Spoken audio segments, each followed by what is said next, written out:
ప్రవీణ్ ప్రగడాల ఈ న్యూస్ వచ్చేసి దాదాపు 1 వీక్ నుంచి 2 తెలుగు రాష్ట్రాల్లో బాగా వైరల్ అవుతుంది. మొన్న రీసెంట్గా చూసుకుంటే ఒక వీడియో వచ్చేసి వైన్ దగ్గరికి వెళ్ళేసి వైన్ తీసుకున్నాడు, ఫోన్పే చేసిండని చెప్పేసి వీడియో బయటకు వచ్చి అది కూడా తెగ వైరల్ అయింది. కానీ రీసెంట్గా ఈరోజు చూస్తే పోలీసు వాళ్ళు ప్రెస్ మీట్ పెట్టేసి ఆ వీడియోతో మాకు ఏ సంబంధం లేదని చెప్పేసి చెప్పారు. అసలు ఏం జరుగుతుంది, ఎవరు రిలీజ్ చేశారు ఆ వీడియో? నేను మాట్లాడుతానండి. ఇప్పుడు మనం ఒక ఆయన చనిపోయాడు, ఒక మత బోధకుడు, ఒక క్రైస్తవ మత బోధకుడు, అంటే ఒక మతానికి వెరీ ఇంపార్టెంట్ వ్యక్తి. Hindu or Muslim or Christian ఎవరైనా ప్రాణమే.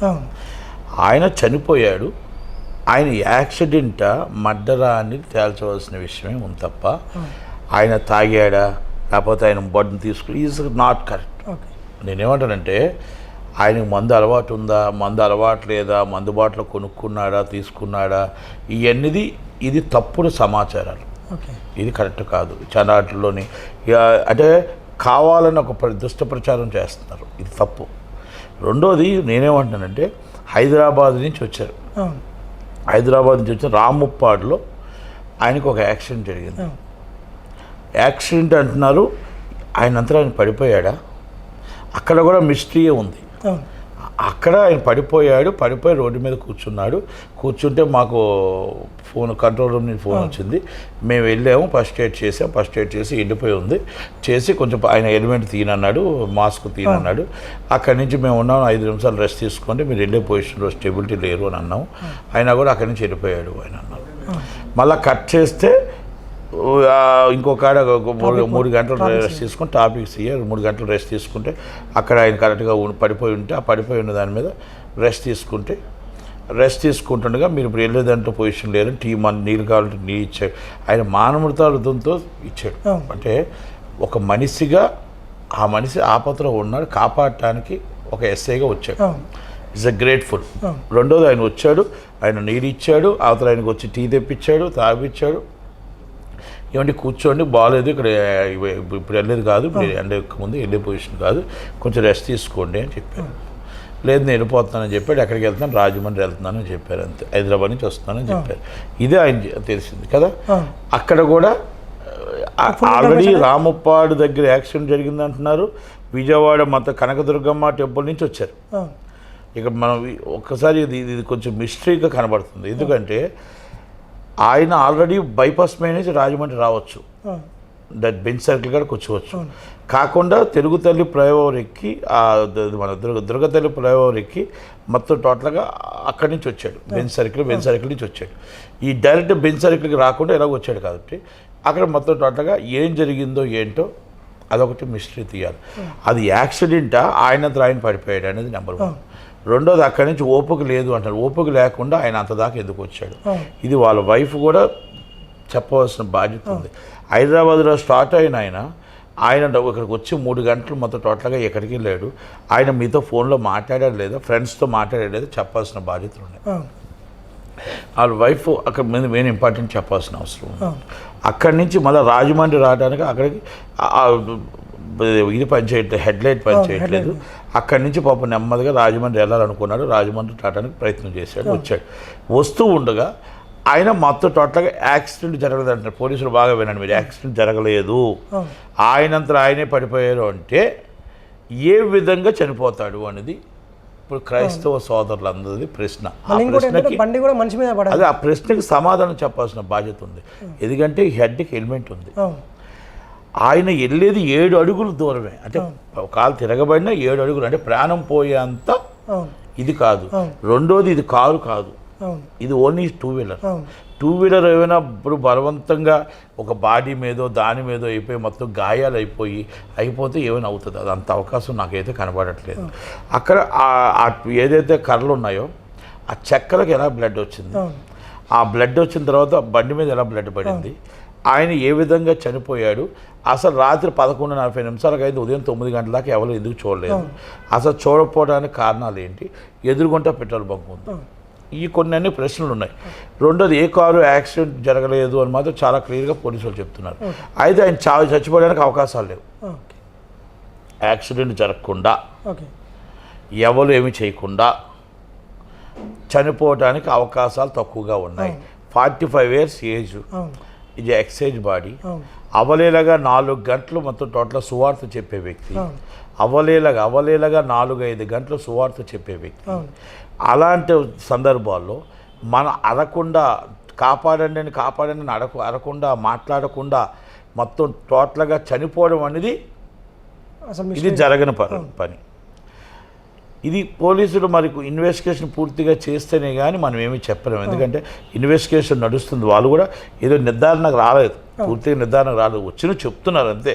అంటే ఈ వాళ్ళ ఆ డౌట్స్ని క్లియర్ చేస్తున్నారు తప్ప ఇంకా ఏదో నిర్ధారణకు రాలేదు.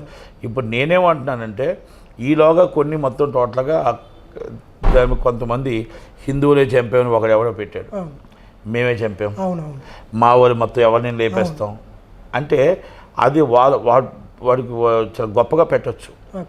కానీ హిందూ ధర్మాన్ని కించపరుస్తున్నాడు. ఎందుకంటే వాడు చేసిన ప్రసంగం వల్ల, వాడు చేసిన మాటల వల్ల ఇది అందరి మీద ఎఫెక్ట్ వస్తుంది.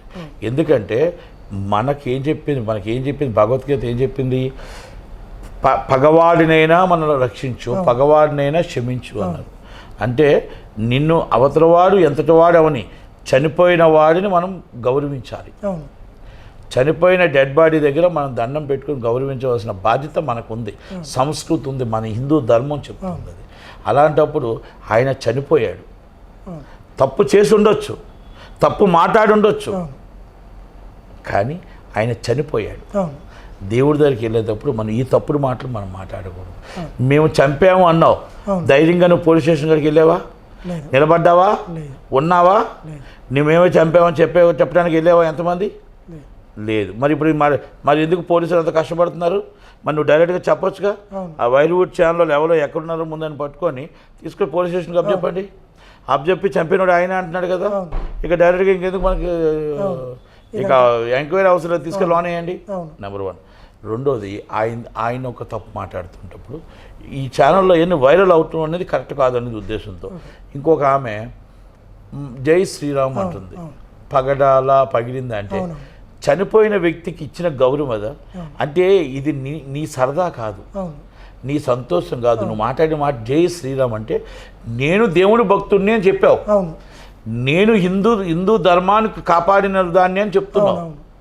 అంటూ నువ్వేం మాట్లాడుతున్నావు? ఒక చనిపోయిన వ్యక్తిని అసభ్యకరంగా మాట్లాడితే మొత్తం హిందూ సమాజానికి నువ్వు చెడ్డ పేరు వస్తుంది. అంటే నేను ఎందుకు చెప్తున్నానంటే ఇవన్నీ మీరు ఖురాన్ ముస్లిం ఆయన ఫస్ట్ ఆయన తప్పు మాట్లాడాడని సమీ గారు మాట్లాడాడు. తర్వాత అదే సమీ గారు ఆయన చనిపోయినందుకు మసీదుకి వెళ్ళి ఆయన వాళ్ళ కుటుంబం బాగుండాలని కోరుకున్నాడు. అంటే కోపంతో మాట్లాడుతాం, తపాలతో మాట్లాడుతాం. కొన్ని సందర్భాలు ఆయన మాటలు కోపం రావచ్చు. ఇప్పుడు నాకు ఇద్దరు మాటలు కోపం వచ్చాయి, వాళ్ళని తిట్లా, కోపం రావచ్చు.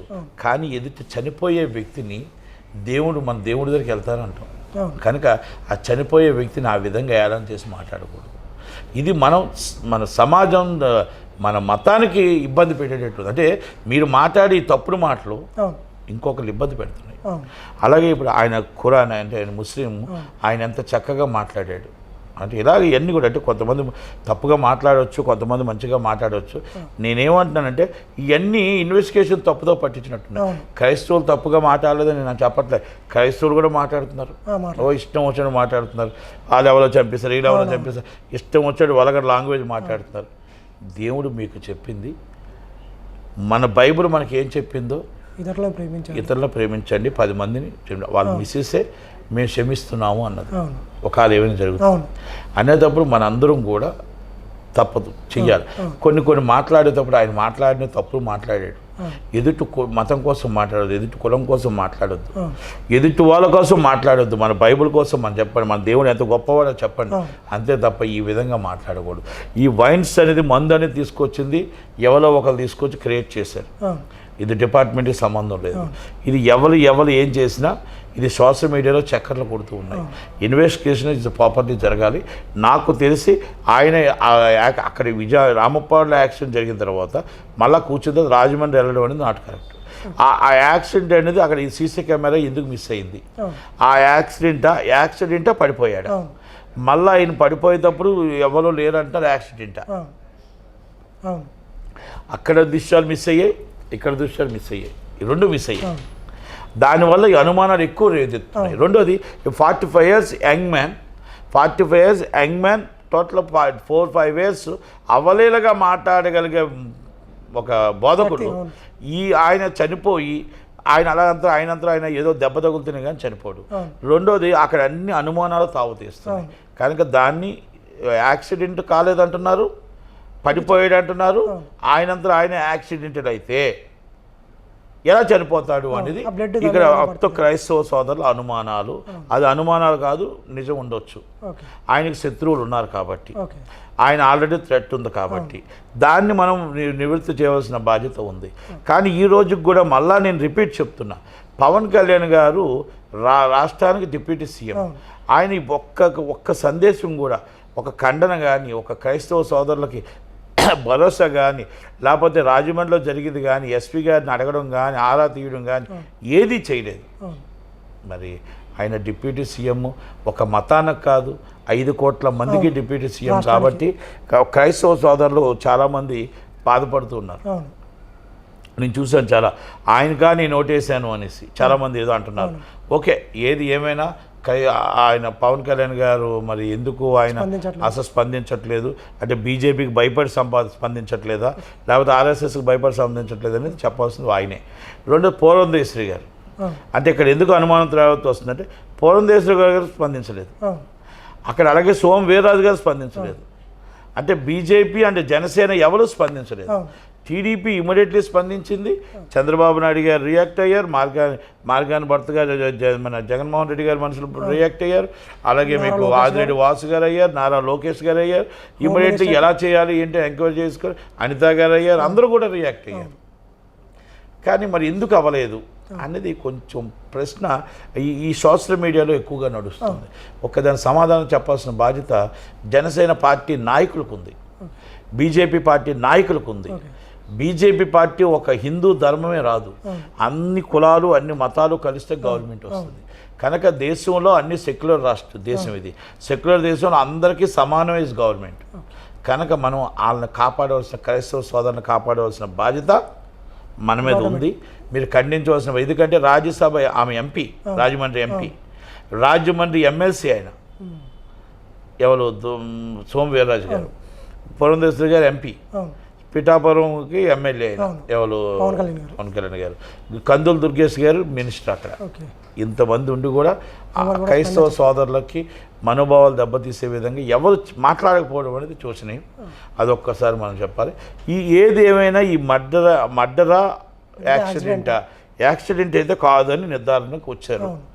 ఏ బండి గుద్దలేదు అని చెప్తున్నారు, ఐజీ గారి మాటలు విన్నాను నేను. అలాంటప్పుడు యాక్సిడెంట్ కానప్పుడు మర్డరైనా అయి ఉండాలి, ఎవరైనా బలంగా దాని మీద ఆయన కొట్టేనే ఉండాలి, ఆ కొట్టి అక్కడ ఏదైనా సరే తీసుకొని పడిపోయి ఉండాలి. ఎందుకంటే 2 ఇన్సిడెంట్స్ కూడా బయటికి రావట్లేదు. రాముప్పాడులో జరిగిన యాక్సిడెంటా పడిపోయాడా అనేది రావట్లేదు బయటికి, తర్వాత ఇక్కడ ఇది రావట్లేదు, ఈ 2 కనబడట్లేదు. ఇంకోటి ఏంటంటే సీసీ కూడా ఎవరు రిలీజ్ చేశారనేది కూడా ఇంకా ఏది మన వైన్కి వెళ్ళి తీసుకుంటే కదా సార్, వైన్ షాప్కి వెళ్ళి అది కూడా ఎవరు రిలీజ్ చేశారనేది కూడా తెలియట్లేదు. ఒకటి ఎవరో ఒకరు తప్పుదో పట్టించడం కోసం తీయొచ్చు. ఆయన ఇప్పుడు మందు కొట్టకూడదు అని ఏమైనా ఉందా? లేదు. కాదండి, బ్యాన్ ఏమైనా ఉందా? లేదు. ఆయన తాగుతాడో తాగడో ఎవరికి తెలియదు, ఆయన ఎందుకు కొన్నాడో తెలియదు. ఒకటి దెబ్బలు తగులుతున్నప్పుడు ఒకవేళ అప్పుడు ఏమైనా మందు రాకపోతే అది మనం ఒకవేళ ఆ దెబ్బలు మానడం కోసం కూడా, ఆ చల్లరవడం కోసం కూడా ఆ వైన్ అది వేస్తాం మనం, అలాగ అవ్వడం కోసం కూడా ఆ వైన్ వేస్తాం. ఎందుకంటే దెబ్బలు ఎక్కువ తగులితే అవి తగ్గడం కోసం మనం వేస్తాం, తప్పేం లేదే. అన్నిటికీ మనం తాగాడు అంటే అది తాగుతుండగా మనం ఏమైనా ఫోటో తీసామా? కరెక్ట్ కాదు కదా. ఇవన్నీ మనం ఊహగానంలో మాట్లాడకూడదు. ఒక దైవజనుడు, ఆయన కొన్ని కోట్ల మందికి ఆయన బోధిస్తున్న వ్యక్తి, ఆయన అభిమానించిన వ్యక్తులకి మనం తప్పుడు సంకేతాలు ఇవ్వకూడదు. తాగకుండా మనం తప్పది, ఆ తప్పుడు సంకేతాలు ఇవ్వకూడదు, ఎట్టి బస్సులు ఇవ్వకూడదు. అది ఇంకొక విషయం సార్, చాలామందికి డౌట్గా ఉంది. ఏంటి అంటే మన టోల్ గేట్ దగ్గర పడ్డప్పుడు వాళ్ళు వచ్చి ఫస్ట్ ఎయిడ్ చేసిన తర్వాత హెల్మెట్ తీయండి అని చెప్తే తీయాలన్నారట, మాస్క్ తీయమంటే కూడా తీయననేది చెప్పారట. అంటే అది కూడా విన్న తర్వాత కొంతమందికి డౌట్ ఏం రైజ్ అవుతుందంటే అసలు పాస్టర్ ప్రవీణ్ గారేనా కాదా ఏంటి అనేది కూడా ఈ విషయంలో కూడా చాలామందికి డౌట్ అనేది రేజ్ అవుతుంది. సో దాన్ని ఈ విధంగా చూడొచ్చు. అదే ఏదో సంథింగ్ జరుగుతుంది ఏదో, ఎందుకంటే ఒకరి బాడీ అదే అంత దాని మీదే క్షుణ్ణంగా ఎంక్వైరీ చేయాల్సిన బాధ్యత ఉంది. క్షుణ్ణంగా ఎంక్వైరీ చేసి దాని మీద మొత్తం టోటల్గా సీరియస్గా యాక్షన్ తీసుకోకపోతే మొత్తం టోటల్గా ఏదైతే క్రైస్తవులు దీన్ని లేవనెత్తారో దాన్ని ఫుల్ స్టాప్ పెట్టాల్సిన బాధ్యత పోలీసుల మీద ఉంది. ఎందుకంటే సీరియస్ అలిగేషన్ చేశారు, ఇన్వెస్టిగేషన్ సీరియస్గా ఉండాలి. దీని మీద ఎట్టి వస్తే ఆ సీఏని ముందు ఇమ్మీడియట్గా సస్పెండ్ చేయాలి. అక్కడ ఎవరైతే సీఏ యాక్సిడెంట్ స్పాట్లో సీఏ అన్రెగ్యులేటెడ్గా బాగా హ్యాండ్ ఓవర్లో తీసుకోకుండా మొత్తం టోటల్గా ఇష్టం వచ్చినట్టు వ్యవహరించాడు ఆ సీఏని ఎస్ఐని ఇమీడియట్గా సస్పెండ్ చేయాలి.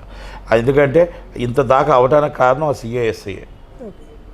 ఎందుకంటే యాక్చువల్గా ఎవరు ఏంటని తెలుసుకొని ముందే రియాక్ట్ అయ్యి ఉంటే బాగుండు.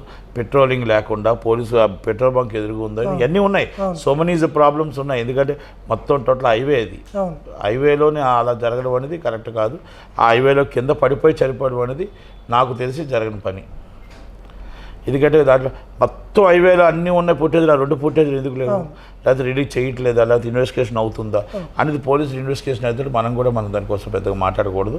కనుక నేను ఇంకోటి ఏమంటున్నానంటే ప్రవీణ్ గారిది ఏవైనా సరే ఎవరెవరి మీదైనా థ్రెట్టింగ్ కాల్స్ ఉన్నాయా, లేకపోతే వాళ్ళ మిస్సెస్కి ఏమైనా తెలుసా, లేకపోతే ఏమైనా ఏమైనా ఘర్షణలు జరిగాయా, ఏమైనా జరిగిందా, వాళ్ళ మిస్సెస్ ఏమైనా తెలుసుకున్నది ఏమైనా బయటికి చెప్తే ఇంకొంచెం బాగా ముందుకు వెళ్తుందని అనుకుంటున్నాను. ఎందుకంటే ఇవన్నీ ఊహాగానాలతో మనం మాట్లాడకూడదు.